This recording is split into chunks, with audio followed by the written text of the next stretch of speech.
bringing you the truth, or something like the truth. This is the Bottom Line Podcast from 100.7 The Score. I'm Mike Hebert, owner of Cantex Roofing and Construction. Every day is game day, and we'll get it right when it comes to your roofing, construction, windows, and mirrors. Call Cantex Roofing and Construction today. Together, we are one serving you. Hey, what's happening? Happy Tuesday. Good afternoon and welcome. It's the Bottom Line on 100.7 The Score, 107thescore.com, and the 100.7 The Score mobile app. Powered by Happy State Bank. We're on television, Fox 34 News Now, YouTube, Fire Stick, Roku, Apple TV. Lots of different ways to take us in. However you're doing so, we are glad that you've chosen to make us part of your Tuesday afternoon. We being myself, Chois Woodman, alongside the one and only George Christopher Snead, Clint Scott, and Jimmy Cook across the way taking care of us. Y'all can hit us up if you'd like to. Your thoughts, comments, questions, all of it welcome on the Yates Flooring Center chat line through that 100.7 Score mobile app that you can carry anywhere with you, even listen in out in Sublime, Texas. Hey, yo, Sneeder. What's up? Did you have a good weekend? Yeah. Did you fill it with football? I did. Got to go down to Waco on Friday and do a football game. Waco Midway and somebody? Yeah. Oh. Waco University and Waco Midway. Yeah. Not that football game. Okay. No. It's hot. It was hot. 145 degrees on the field at kickoff at 7 p.m. It was. Sounds a little warm. It was. I was among the warmest games I've ever done in my life. I've done 2 games at LSU where I've had to get on IV at halftime, and I've done a 3:30 kickoff in the swamp in Gainesville, and I was close to getting an IV in that game. But you did show up on Saturday, which is good. You didn't. I got back in time. I got back in time for the Tech game, and hopefully got to enjoy a mollywhopping of UAPB. I spent the first quarter in the Letter Winners Lounge. Okay. Second quarter, I went up and sat in my season tickets. This is the first time since 1999 that I actually walked through the gates as a fan. Okay. And sat in my season tickets. And then we left at halftime because my wife was upset because she wanted to see the band. And I said, "Do you see that thing right there?" Coming in. That thing right there. And I got something that I never get from my wife, which is "You were right." And she was happy that we left because, yeah. You could have hung around for 2 hours, man. No, we would have all had to exit the stadium anyway. No, you can go underneath. That's still exiting the stadium. It's exiting the bleachers. I didn't. Stands. I was not sticking around. I mean, I went with the old Gary Ashby philosophy. I know how it's going to end, and if it doesn't end that way, I don't want to be here to see it. That is a very Ashby philosophy. That is. I fully endorse that. So we will talk plenty about Texas Tech, Red Raiders, and the dub on Saturday. We'll dissect. To tell you if we could actually learn anything from the game. No. We will talk, of course, Behren Morton, plenty of other things to get into, including, Texas Tech landing just another 5-star during the middle of the game, which is. Can I give a little update? You're welcome to. Yeah, the umpire who was. I know it's not a good update, but go ahead. Well, Brian Hay. Mm-hmm. Brian Hay is he's actually a first year Big 12 guy. He actually was in the Dublin game the week before. Broke his leg. I mean, it's okay to say this, and I told him I'd shout him out. It was a break. Had surgery, successful surgery done on Sunday morning, and he flew home yesterday. Okay. And so the local Division I and college officials here in Lubbock went up and saw him on Sunday evening. He's in good spirits, good dude, really good dude. and just wanted everyone to know. I mean, I don't know if anyone cares, but he's doing well. He went back home. He's a school teacher in basically Northern California, and he's most bummed now because now he has to teach on Friday the rest of the year.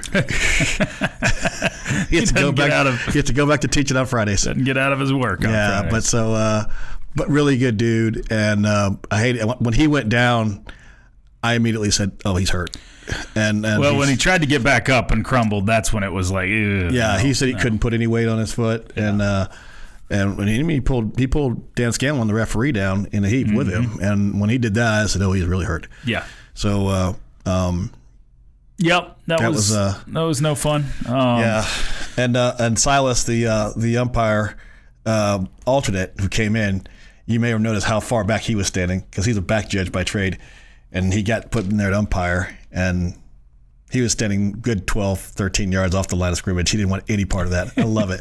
I am surprised it doesn't happen more. It does happen a lot. As big and fast as these guys are, that there's not more serious injuries like we see. Probably 4 or 5 serious injuries a year. Right. At the umpire I'm surprised position. it doesn't happen even more than that. And most of them are they happen because it's happenstance and circumstance, and those guys are good. They anticipate, they use their peripheral vision, and he just got collected in that one. He got leg whipped. Yeah, and it's something like that you can't predict. But most of the guys, you're trying to officiate the game, and you got players running picks off of you. So. That was no good. Of course, injuries were one of the bigger storylines of this game. That, of course, and then Mike Dingle doesn't look good. Doesn't look good on his front, and then Behren Morton looks fine with soreness, according to Coach McGuire. So a little scare with Morton. I think you absolutely would have seen him back in that game if it was a game that mattered. I kind of wonder if there's a point where you go, okay, I get it. Let's shut it down, because you tend to think that for that game or for the upcoming one. That game, upcoming game. I mean, I wonder there's a spot where you go, okay, it's time to. We've made our point here. Oh, yeah. I think that's exactly what happened on Saturday night. I know that, but I mean, think if you're even playing Oregon State, you're seeing Behren Morton back in that game. It's just I don't love that, but I get it. Oh, I don't think there's really anything there. It's muscle soreness. I know, but I mean, what if it wasn't muscle soreness? Well, they checked him out and they took him to the locker room. I think that would have. You're missing my point. What was the score when it happened? I'm saying if you were playing Oregon State, that's my point. Okay, I know. If this is a different game, if this isn't... I'm not questioning anybody about why he's in there. It's the second quarter. I don't think it's a big deal. No, I think that... I mean, I was fully on board with him playing the first half and then not playing a down after the second half. And I think that probably would have been the plan. Maybe you put him in for the first drive of the third quarter, but they said the plan was to get the other guys plenty of work. Yeah. Just not for him to come out that quickly or in that way. Lots of other things. Mike Gundy saying weird things towards Oregon. I don't know what's going on there. Lee Corso had his final weekend on College Game Day. Lots of stuff to get into. We'll dive in, including a fresh AP poll that I believe just now came out. We'll bring you that in headlines, maybe. It is the bottom line on 100.7 The Score. Getting to the point, but taking the scenic route to get there. This is the Bottom Line Podcast from 100.7 The Score. Appreciate you making us part of your Tuesday. This is the bottom line on 100.7 The Score and 107 The Score mobile app. Chois Woodman, Chris Snead, Jimmy Cook on the board. Across the way, y'all keep firing in your comments on the Yates Flooring Center chat line reaction. We haven't got to a ton of our reaction. We'll read some of yours first and then get to ours. South Texas Ambassador Preston says, I used to live 4 miles from Sublime, Texas. I honestly don't even remember where it is. But if you live 4 miles there, from where South Texas Ambassador Preston lives. Thank you. He said used to. Used to live. Thanks for the update on the injured you, Snead. Hate that for him. I know hard work. He had to get to work at that level. Hope he gets another shot when he's healed. He will. And, the good news, let's just say this. He'll be back next year. He's done for the year, but he'll be back. Someone says Hammond should be the starter. Hammond stuck around for a reason. I think Hammond should be the starter next year. Yeah. I don't know what you saw in the game Saturday that tells you that Hammond, and maybe you're not talking about Saturday in particular, but I don't know what you've seen in the, I guess, 2 full games. You got 2 halves in a whole game of a bowl game. Which wasn't his best effort that day. I don't know what you've seen in basically 2 full games of action from Will Hammond that tells you he should be the starter over Behren Morton. When he took off up the middle and ran, I said Monday, after we were off yesterday, Monday morning, we're going to be having the Will Hammond calls. I was like, don't forget this is Arkansas Pine Bluff. I'm pretty sure that Arkansas, who was the last game. I could probably put together several people from this building and go out and play a pretty competitive game against those dudes. I don't know about that, but let's give it a shot. But those guys didn't cross the 50-yard line until the third quarter. The shortened third quarter. Will Hammond is really good. I think he will be a great quarterback for Texas Tech. Behren Morton is going to be great for you this year. Yes. Do you guys think Morton should have been more aware of the blitzer coming free on the edge on the play he got hurt? Sure looked like he never looked at him. He was looking left immediately, Morton was. Yeah, and I think, I can't remember the formation, but I think we had a tight end or out there that should have got a chip on it. Yeah, someone missed the chip. That was part of it. That is 100% a chip that should have happened, and I don't know if it was I think it was a running back. It was a running back who was on that side, or was he on the other side maybe? But still, as a running back, Dickey or God, blank here. Williams. One of them has got to pick that up. Yeah. And that's a correction that's being made this week. Right. Whether that was off the tight end side or the running back side, that correction will be made, because if you get a chip on that guy, that doesn't happen. Yeah. That's all you have to get. And, here's the funny thing is, when you're standing back there officiating those plays and you see those guys, you just want to go, look out! Look, I know. I just want to say, look out. I also think it's a dirty hit, by the way. There was no second act. There's no second act. No. There is no reason for him to go at the legs. He has a free rush at the quarterback. He's allowed right to. At the hip. He's allowed to. He's in a passing posture, yes, but he's not making a second act at the. So why is it a penalty? It's not a penalty unless he goes a second act where he goes to the ground and then. It was a penalty. It was a roughing the passer. It was a penalty. Roughing the passer. Right. He went low. You're right. He went low at the rules. I know. I'm not saying it was intentional. It was dirty, though. He has the hip. He has the midsection to go at. Morton obviously doesn't see him or feel him. He can put a big lick on Behren Morton without going low. And I'm not. The bigger lick is actually the one where you come in there and you hit him right in the middle of his chest. I don't know. I thought on the replay, I don't think he was trying to go for his legs. I think there was enough of a chip that it moved his momentum into that. I didn't look at that saying it was dirty. I thought because I'm pretty sure it was Dickey, because it was a running back who chipped him. Okay. And I think you got just enough at the end, and he didn't think he was going to get him. I'll say this. Well, if the role was reversed and they had thrown a flag on a Tech defender in that play, we would have lost our ever-loving minds. I saw 2 of these in a high school game on Thursday night, and it's the rule now. It is the rule, but in order for him to get if that happened, and I didn't even watch the replay again. Yeah, we'll rewatch. We'll rewatch. If he did get a chip on him, and then he went low, that puts second act into it. Well, it's like by rule, I see why the flag is thrown, but I don't think he was intentionally going I'm going low on his legs. I think he was just trying to make a play, and he was going to the ground after he got chipped. So either way, Behren Morton's hurt in that game. He's not injured. Hurt and injured are two different things. I think if this was a big game, he's coming back easily this week. I do think it is in question whether he plays on Saturday. I would like to see him. I would like to see him about as much as we saw him in the first game, because I think you're still working in a new offense and trying to get everything in sync. I think it looked good in the first game, but I want as many reps as necessary in these first few games. Someone said, will the player who committed the late hit have to sit out more than one half since the second half was only 16 minutes?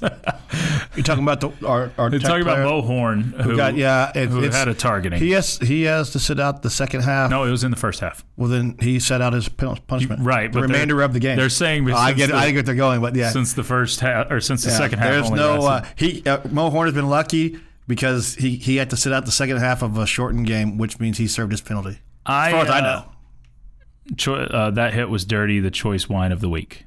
Oh, do you think we can get Specs to sponsor that? The Choice Wine of the Week? Chuck, sell it. So I can whine about something once a week and... Now presented exclusively by Chuck Hines Enterprises. That would be perfect. The Choice Wine of the Week. Snead, I think that with... I've completely forgotten my thought. Wah, wah, wah. What were we talking about before that? We're talking about the hit. No, there's a different... We're talking about the... I thought we had moved on to something else. Okay. Oh, no, the 16-minute quarter, or the 8-minute quarter, sorry. 16-minute second half, that's what I meant to bring up. I learned something new at the football game. I did not know that... Do you want to know why? That rule... You're welcome. You're welcome? I am the reason for that rule. What did you do, Snead? It's not what I did. It's what one of my crewmates did. Okay. But it was in the game I was the white hat in. Circa 2013,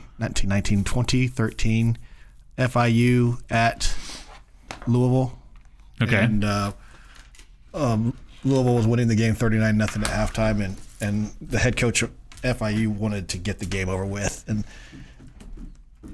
And so the clock, quote unquote, ran in the second half, although it really didn't. But TV was told by the red hat that the clock was being run but by rule, all you can do is shorten quarters. You can shorten them down to whatever you want. They could have shortened them down to 2-minute quarters if they wanted to. Did not know that. Yeah, but because the game was televised, and probably even more so that it was televised on ESPN Plus, making a Texas Tech broadcast, Texas Tech benefits from these commercials. I bet you we weren't going to shorten it very long when you got to get all your commercials in. Yeah. Oh, it made us have to squeeze some things on the radio side too. Yeah. Get everything. But in. you can shorten it down as long as the quarters are of equal length and everyone agrees to it. You can shorten it to whatever you want. Did y'all see late Saturday night college football final? They gave Maverick a helmet sticker for his performance. Good. McIver? No, did not see that. Good for him. Snead, what game did you work this past weekend? I had Auburn Baylor. Bobbern. Boone Pickens died, and his money in oil and gas didn't lose his fortune. He lost his life. We're aware of that. He also, his hedge fund took a dive, too. Yeah, there was a dip there. Yeah. It's not gone. But that's not gone, but he doesn't have the multi-billions he did. Yes, we're completely aware that he's assumed room temperature. So multiple people saying, agreeing with Clint that the running back chipped him into Morton. So which means the flag is for his second act, because that's the only way you can get a flag. If you're chipped into, when you're no longer responsible for your actions by that chip, it's a second act going into the legs that causes a flag.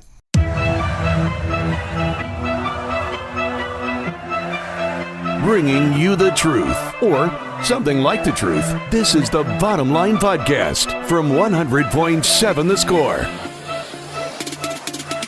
It's Tuesday with the Bottom Line on 100.7 The Score, 107 The Score mobile app, as well as DoubleTSportsNetwork.com. We're watchable on television, Fox 34 News now. Your YouTube, your Fire Stick, got Apple TV, Lots of different ways to take us in.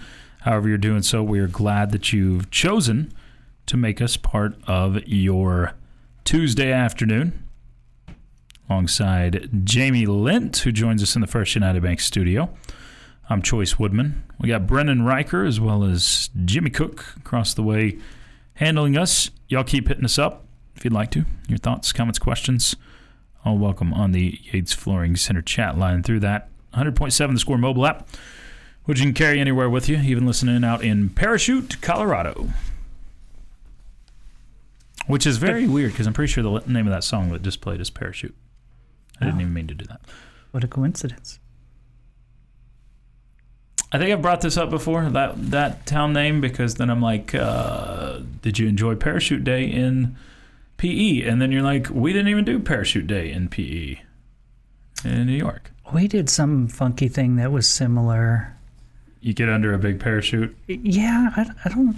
And you didn't like it? I think we did do it. Okay. I think we did do it. You probably did. Yeah. Did you not like it? I thought it was dumb. That's what it was. Yeah. Parachute Day was awesome. It was awesome. It's greatness. Awesome. It was better than when we did Square Dance Day, though. That's for certain. I will agree with that. Yeah. Square Dance Day did not belong in PE. What in the world? Yeah, but that should have been a music class. I don't know why that wasn't.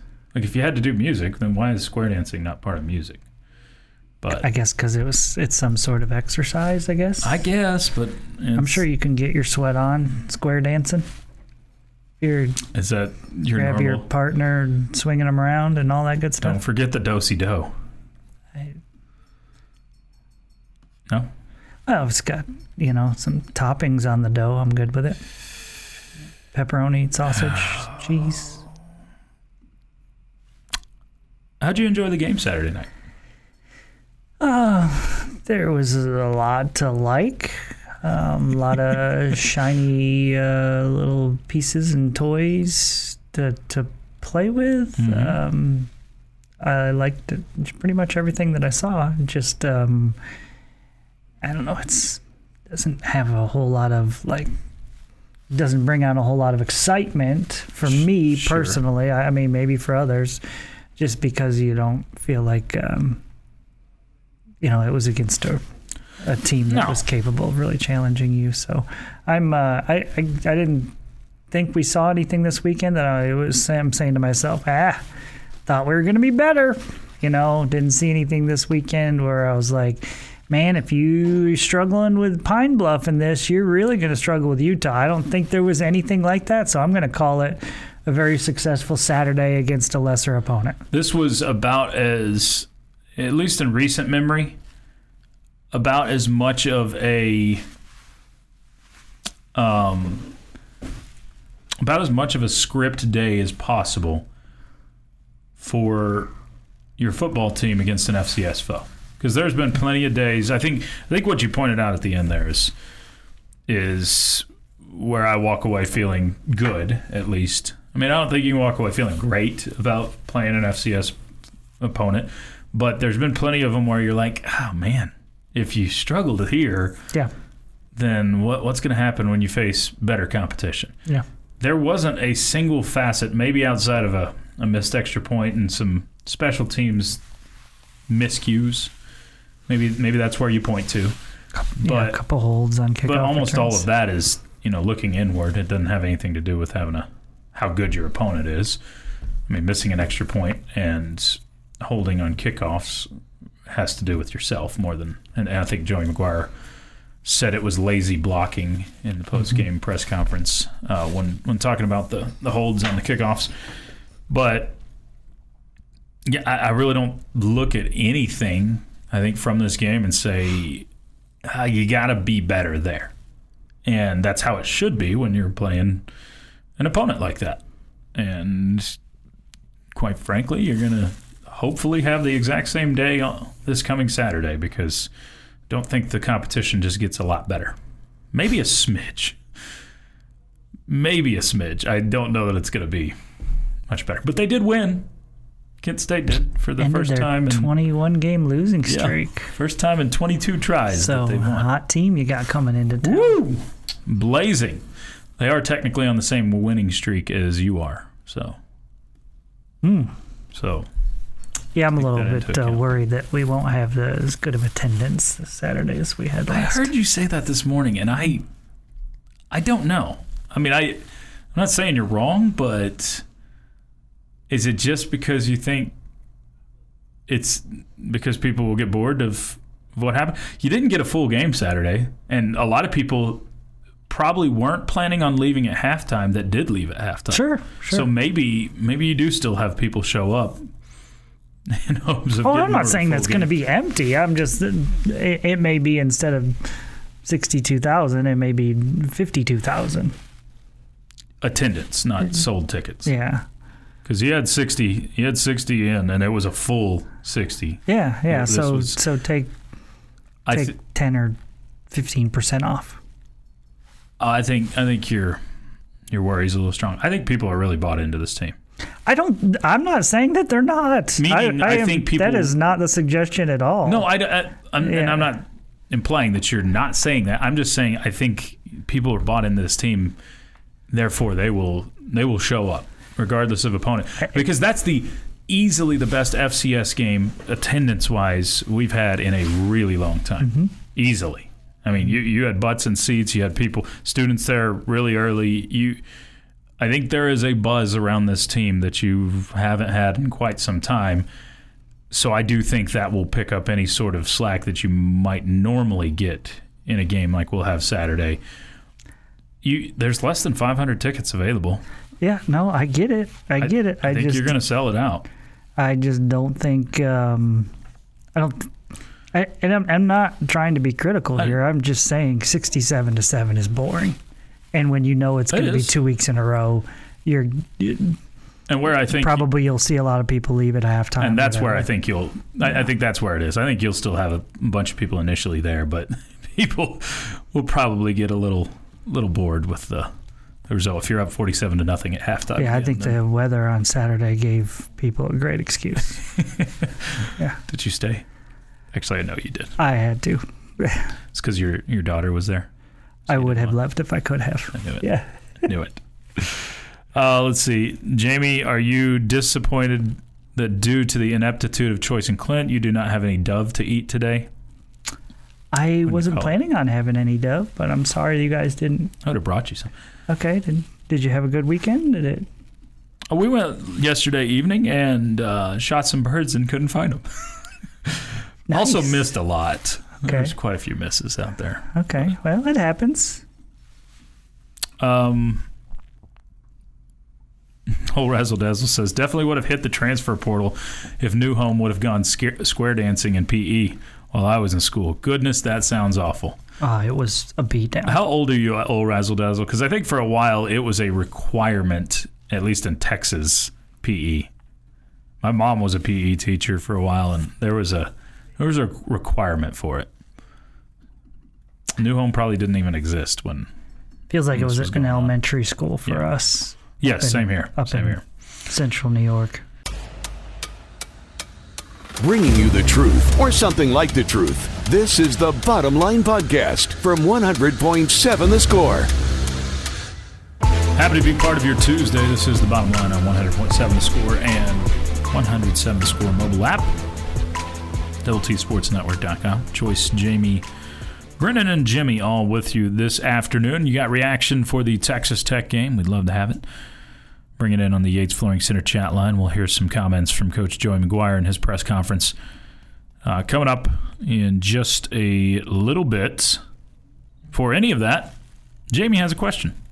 Time now for Jamie's question of the day on 100.7 The Score. Presented by Connecticut of West Texas. Life's hard, your water shouldn't be. All right, two-parter. Two-parter. Looking back at Saturday's contest, there's not a lot to be negative about. Mm-hmm.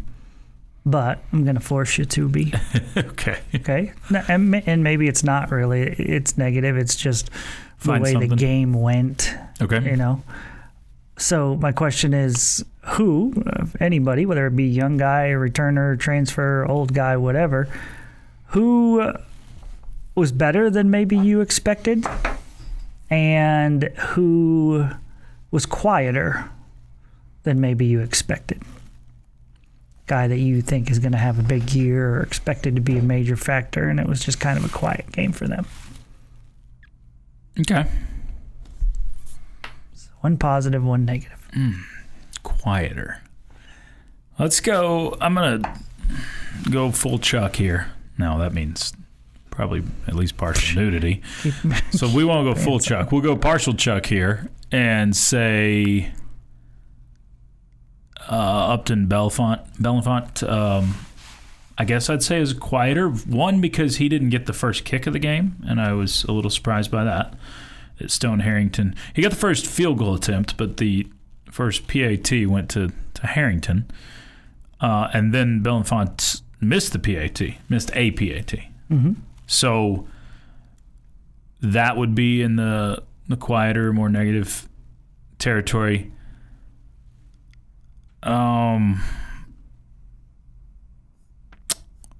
Who surprised a little bit more? I guess, man, we've talked up so many players. I guess Amir Boyd would be the one I'd go with. It's a good one. He had an interception. He also had a lot more playing time in the game than I think he would have had you not had a couple of injuries there to begin with, and Mo Horn ended up exiting the game with the targeting call. So Boyd had more of an impact than I would have anticipated in game one. Okay. And I think played well. He did get burned one time, but I think overall played well. Brennan?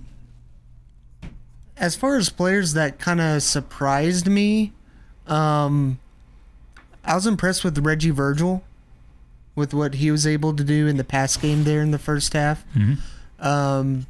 As far as players that I expected to see a little more, I don't know. I kind of would go to the defensive side of the ball, and I kind of want to look at David Bailey. And again, it was only one half right. of football, but there was a lot of pressure.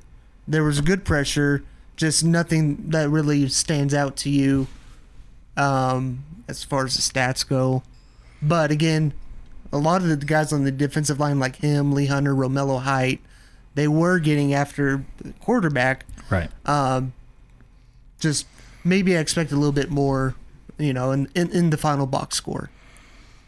When it comes down to height and it comes down to David Bailey, I thought Romello Height was a bigger factor. I thought he was creating havoc in the backfield more than David Bailey was. Yet you look at the stats, each of them have half a sack. Yeah. Bailey had 2 tackles. Height had only 1. But I thought Height played better than Bailey. I thought just he was more disruptive. I think if you really go back and watch, you'll see Bailey. You have the running back on his side more often, where there's the extra help on that side, and maybe a tight end over there more often than against Height. So I think Height got a few more free rushes or one-on-ones towards the quarterback, but I think he took advantage of those a lot. And I'm with you. He was beating his man left and right. He was living, and you go watch the film. They are living in the backfield. I mean, it was quick pass after throwaway after throwaway. You didn't get the huge sack numbers, but those guys disrupted the game from the start. And I know it's against an inferior opponent, but you did what you're supposed to against that inferior opponent. Yep. Okay. Yeah, but I agree. I think Height had a louder game than Bailey for sure. So the surprise for me is Cam Dickey. I expected Jacoby Williams to be the lead guy, and clearly that's not the case. Okay. And I thought Dickey, I thought highly of both of them coming in, and I just thought Jacoby would be the guy who would get more carries. But I thought Cam Dickey looked great, and obviously he was the first guy out there, so coaching staff must agree to a certain degree. Who was the quieter one for you? Oh, the guy that was a little bit quieter. I would. You can say David Bailey. I would also say Caleb Douglas. I thought was quiet. But it's okay. Let me ask you a question, Choice. So we talked a little bit about this morning. Clint and I are in the press box, and we're watching what's going on, and it felt like, and we at one point, like 12 passes in for Behren, were like going over the passes. Yeah. And almost everything was going left, and Caleb was on the right. I've never noticed that from Behren, that he looks more left than he does right. He just threw one right. Right So we've got it on. Yeah. To Caleb Douglas. But it was almost everything to the left side. I'd like to see a throw chart. Yeah. Because no, I didn't notice it. And that may be the game. game plan. That may be, hey, see with the defense what they're doing. But it just looked like he was going left a lot more, and Douglas was on the right side. So maybe they were giving Douglas extra help. I don't know. But early on, it was definitely heavy to the left side, which helped out Terrence Carter, which helped out Reggie Virgil, and it kept Caleb Douglas. I think he ended up having the same number of targets that Virgil did. Yeah. And actually one more. But yeah. I think they came later in the second quarter. I think you got a lot of distributing the football. There's a drop by Douglas. Mm-hmm. It is funny that you said that, and immediately we have 3 passes go to the right side. But I didn't notice it within the game. My overarching thought of the passing game was that, man, you spread it out. You spread it out a lot, and that may just have been, again, the game plan for this particular game because let's get people involved. Let's see what we can do. You can spread it out and basically know where you're going with the football early against a team like this. But I thought it'll be interesting to watch. Yeah, I mean, you got a lot of talented receivers. Yeah. It'll be interesting to see how they distribute to everybody. It was good to see everybody getting involved, though, including the tight end position. Yes. As far as Dickey goes, I think what you saw on Saturday is basically Dickey mirrors Quentin Joyner the most of the two types of back. I think Quentin Joyner's and Dickey are more all-around backs, and Jacoby Williams is more of a change of pace type of back, where you see just a shiftiness. And so I think that's where you saw Dickey go from 3 on the depth chart to 1. I think you will still see more of a – if Quentin Joyner was here, I think you would have seen him get probably 50% of the overall carries, and then maybe 25 or maybe 30 and then 20. Where Dickey's the guy closing out the game like Adam Hill did in some of these in a blowout type of situation. Now I think it will be a lot closer to a true 50-50, where Dickey's still the lead back and maybe does a little bit more of everything, but Williams has as much big play ability as anybody. So I don't know. That's just my interpretation of why Dickey went from that. I think Jacoby was going to be the number 2 always, and I think that's what happened with Joyner's injury. But we'll see. Maybe they switch it up and Jacoby Williams gets the start on Saturday, and maybe it just has to do with how the coaches are feeling that particular week, because I think both are very capable backs, and I was pleased with what we saw. I thought they both looked great. Yeah. And Adam Hill. I thought he looked great, too. Good. Yeah. Getting to the point, but taking the scenic route to get there. This is the Bottom Line Podcast from 100.7 The Score. It is time for Tell Me I'm Wrong, part of the Bottom Line on 100.7 The Score and 107 The Score mobile app. Chois Woodman, Jamie Lent, Brennan Riker with you this afternoon. We got about a half hour left with you.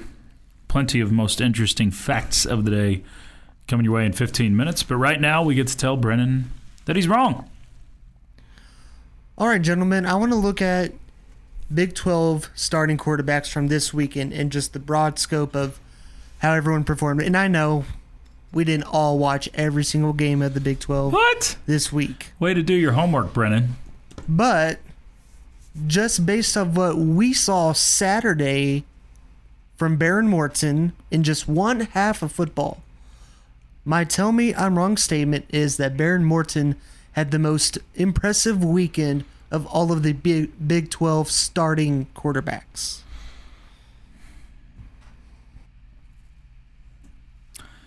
But you're not racking up the 419 yards that Sawyer Robertson had? I think one could argue if Behren stayed in the game. He did have 200 in. Hey, your statement was wrong the other day. I was thinking of that. Mm-hmm. You went 200.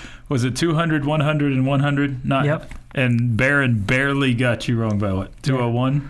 I think is what he was. I was thinking 05, but you might be right. Yeah.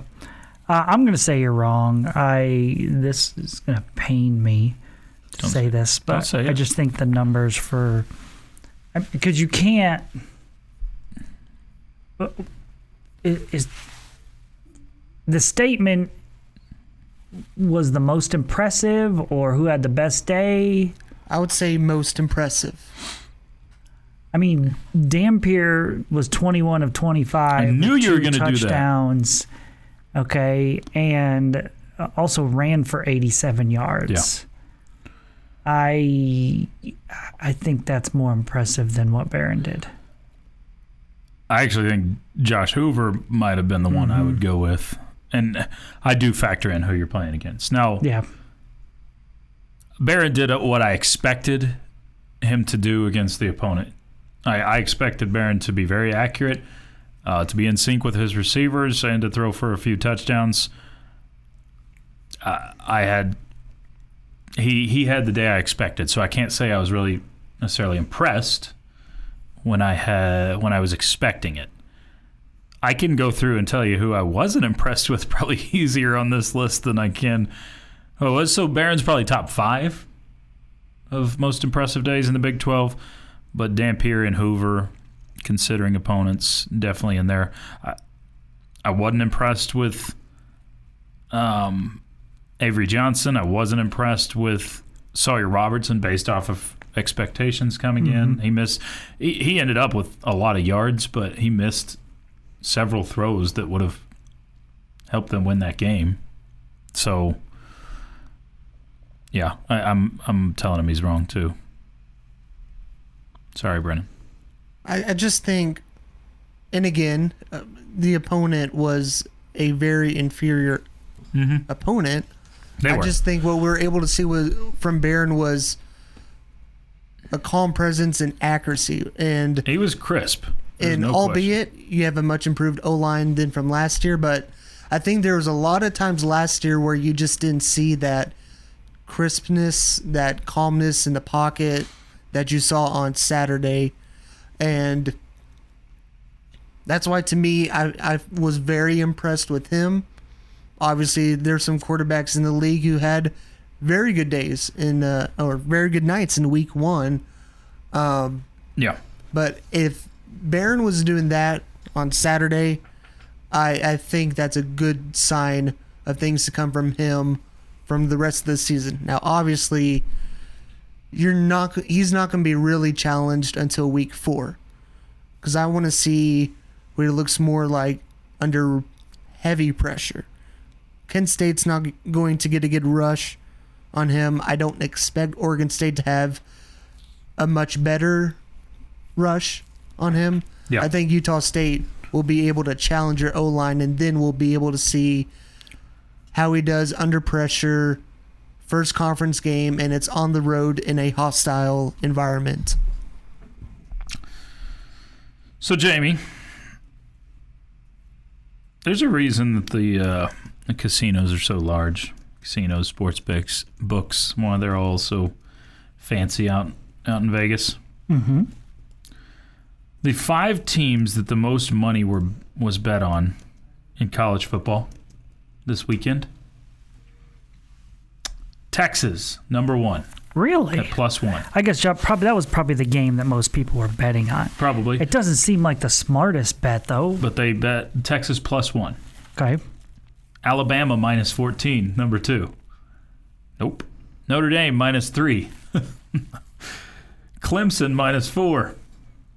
And Indiana was a 24-point favorite. They were the 5th most bet on game, and they won by 13 points. The 5 teams that were bet on the most by anybody and didn't cover. didn't cover or lost outright. Yep. 4 of them lost outright. Everybody did, but Indiana. Wow. Money. Wow. So Peter Burns of ESPN tweeted the biggest things he learned this weekend. Okay. See if you agree with any of these. And some you may not have any thought on. 1, LSU finally has a defense. Well, they definitely kept Clemson in check. They did. 2, Matt Patricia in 2025 is equal to Chip Kelly in 2024 at Ohio State. Oh, man, that defense was legit. They were stout. I'll be very curious to see what Arch Manning and Texas. Am I allowed to say this out loud? I almost pull for the kid a little bit because of how much hate he's getting. He's getting a lot. A ton of it. I'm like, man, people have just absolutely ravaged him and thrown him under the bus. Well, it's funny how things work. Start. Like a week ago, everybody thought he was the greatest thing ever, and we're giving him too much credit. True. So, I mean, I guess with the spotlight, that's how it goes. Mm-hmm. Number 3 on this list, Gus Malzahn equals Bama's kryptonite. Okay, that's funny. 4, Nico's departure from Tennessee looks even worse. Yeah. And number 5, Texas Tech is going to be a fun story to monitor. Okay. So Burns put that out there. That's interesting that Texas Tech would be on anybody's radar after this week. Yeah, after you're playing an FCS opponent, no doubt. But I guess it's maybe you still caught, or people are still paying attention because of. But you know what? I think the college football world wants to see you fail. You think so? I think it's half and half. Yeah, I think there are a lot of schools that have potential to have money, where donors are maybe just a little timid to do it, that want Texas Tech to succeed because then you can point to it and say, look, you can jump into the ring with the big dogs with money. Yeah, I just think so many fans of blue blood teams are. Well, I think they don't want us to jump into the, into the party. You're right. Feel like you've not been invited. But I root for new blood, and we have not had much of that in my lifetime. Like, you could point to Oregon would count as that, where a team kind of comes from not being in the in group to being in the in group.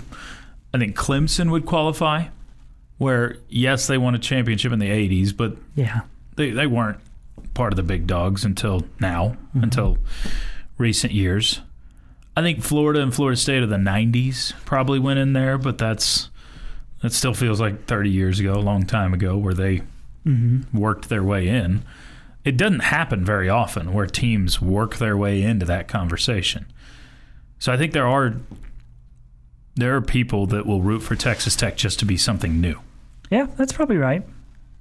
But you're right. There are plenty that will root against the Red Raiders, and I mean, kind of like people are rooting against Nico Amalivia.